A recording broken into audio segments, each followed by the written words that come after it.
E hoje na minha conversa com o Fernando Zanluca, a gente vai falar sobre pais e limites, um dos grandes dilemas de quem tem filhos. O repórter Fidel Alvarenga ouviu opiniões bem diferentes sobre isso. E qual é a sua? Olha, nós sempre tentamos colocar limite, né? O filho, ele pede limite aos pais. Então, é sempre conversando e mostrando o porquê que estávamos corrigindo, né? E, se preciso, até umas palmadas. Eu sentaria com ele, falaria com carinho, explicaria para ele que não é certo a atitude que ele está tomando e explicar para ele, não ia de forma alguma agredir ele de alguma forma, igual alguns pais fazem, né? Você acha que vai ser uma mãe rigorosa? Eu vou ser dura, mas não vou ser violenta. Tem que impor regras, limites, né, estipular horário, mas eu acho que principalmente diálogo. Quantos filhos a senhora tem? Conta pra mim. 6 filhos. Como é que a senhora lida com o comportamento deles, já que cada um tá numa fase da vida? Eu sou meio braba, eu pego firme. Se deixar levar, filho, você não controla, não.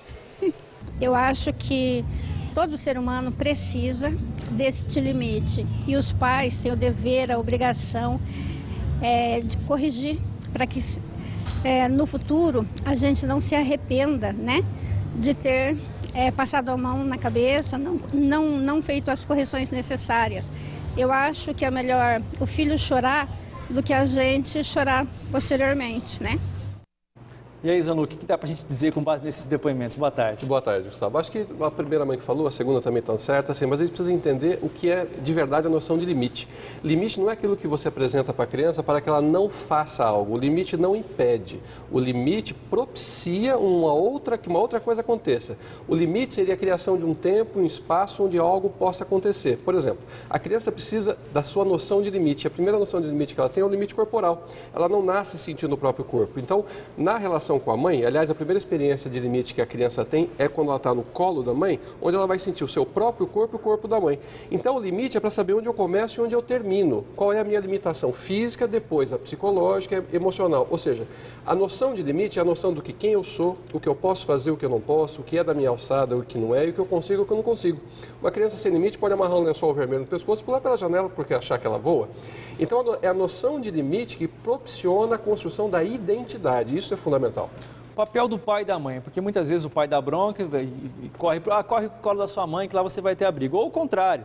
Como é que os pais têm que estar muito bem afinadinhos no diálogo para não atrapalhar a educação do filho? Isso é uma coisa que se fala muito, né? Os pais podem até divergir em alguns pontos e eles têm que achar esse meio termo dos dois em particular. Ou seja, eles têm que combinar fora da vista da criança. É muito nocivo quando um pai desautoriza o outro na frente da criança, porque daí a criança pode inclusive fazer jogo com relação a isso para conseguir o que quer. Pede o que sabe o que o pai dá para o pai, pede o que sabe o que a mãe dá para a mãe e inclusive ele pode se sentir culpado em promover a briga entre os pais por causa do comportamento dele. Então assim, se de repente quando uma mãe ou um pai dá uma bronca que o outro não concorda, naquele momento engole um pouquinho, depois, em particular, você pode descer a lenha, mas não na frente da criança. A Lúcia de Cornélio diz o seguinte: gostaria de saber qual deve ser a atitude das tias, avós e babás, enfim, das pessoas que colaboram com os pais no cuidado com as crianças, como que essas pessoas devem se portar quando a questão é a educação dos filhos. Então, existem muitos momentos quando os pais, os dois trabalham fora, a mãe passa um tempo fora e precisa de alguém para ajudar a tomar conta, os avós também, principalmente, devem entender que é diferente de um passeio na casa da avó. Quando a avó ou a tia ou o babá faz parte da educação da criança, ela não pode mimar demais, ela tem que ter certa autoridade dos pais para poder dizer não à criança em certas situações. É óbvio que se a criança faz muitas birras e o cuidador não tem tanta autoridade, ele deve relatar isso aos pais para que os pais reforcem a autoridade do cuidador sobre essa criança e, assim, evitar mimar demais, né? Porque isso pode ser prejudicial no desenvolvimento. Cantinho do castigo, isso resolve quando o filho faz arte? Olha, eu costumo dizer que toda educação deve ter endereço, RG e CPF, ou seja, tem que ser o teu estilo pessoal. Eu não acredito em fórmulas prontas ou manuais que possam ser aplicados para todo mundo. Se na sua família o cantinho do castigo faz sentido, se é algo que para você é bom, pode usar. Você pode usar outras questões, pode sentar e conversar, pode pôr para pensar, pode dar outro tipo de castigo, desde que seja coerente com o que a criança fez e o que você acredita. Daniela diz o seguinte: separou faz 3 meses, o filho de 4 anos vai para a casa do pai nos finais de semana. Lá ele faz tudo o que ele quer, quando chega em casa tem dificuldades de colocar limites.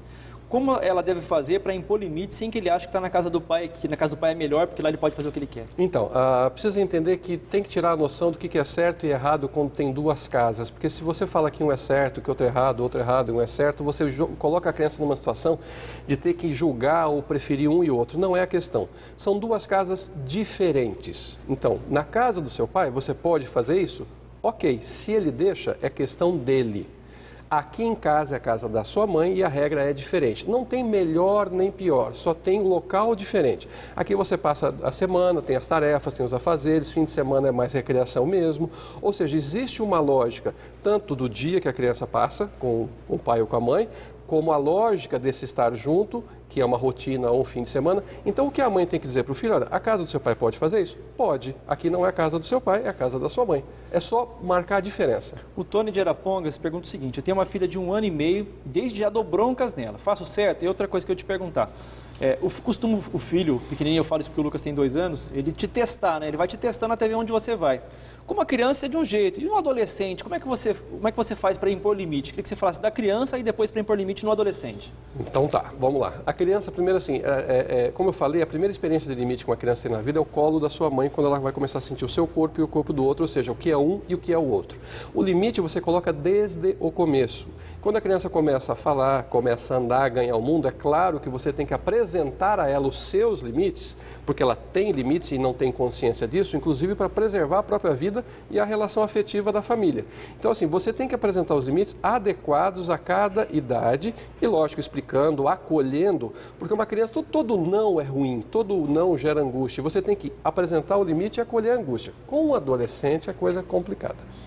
Porque o adolescente, como ele perde a identidade infantil, e eu falei que é exatamente o limite que dá a noção da identidade, ele vai, para tentar achar uma nova identidade, testar todos os seus limites.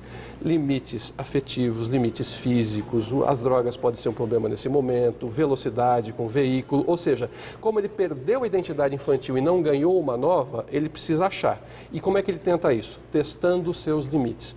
Aí eu costumo dizer rapidamente para os pais, com adolescentes você tem que estabelecer 2 questões, as questões negociáveis e as questões inegociáveis. Porque o adolescente precisa ir aprendendo a se virar sozinho, a cuidar da sua vida. Só que no começo as questões inegociáveis preponderam, ou seja, tem coisas que não vai fazer e pronto. E as negociáveis é que você vai negociando e deixando ele decidir, porque ele precisa aprender a decidir para cuidar de si quando for adulto. Rapidinho para a gente poder encerrar. Tem um depoimento que chegou aqui de uma jovem que ela diz o seguinte: eu sempre apanhei quando fiz arte ou teimei e não me atrapalhou em nada na minha vida. Eu também faço parte desse time, minha mãe me bateu bastante, sem violência nenhuma, me bateu para me educar, agradeço cada tapa que minha mãe me deu. Como é que os pais podem fazer isso, os pais que não conseguem bater no filho, que não querem bater no filho, para ser rigoroso, mas sem usar essa violência, entre aspas? Então, como eu falei, a educação acho que tem RG e CPF. Eu não sou totalmente contra a questão das palmadas, como tem a lei das palmadas, eu acho isso uma arbitrariedade na questão da educação. Eu também apanhei e sou relativamente saudável psicologicamente, né? Agora, existe também pais que não querem praticar isso, não querem fazer, não precisa. Porque também você apanhou e você já levou uma olhada de pai? Já. Ou seja, tem certos olhares que doem mais do que um tapa. Então, você tem que ter uma coerência, você tem que ter um modo de tratar, você tem que realmente pôr limite e ver como a questão é séria. Pode ser dando um tapinha, se a criança faz, se você não for, vou bater e tal, pode. Ou então dá uma olhada. Bom, gente, chegaram muitas perguntas aqui. Durante todo esse mês de maio, o Zanluc vai falar desse relacionamento de pais e filhos por conta do Dia das Mães, que é no próximo domingo. Combinado então até terça-feira que vem. Obrigado, Zanluc. Até. A seguir o Globo.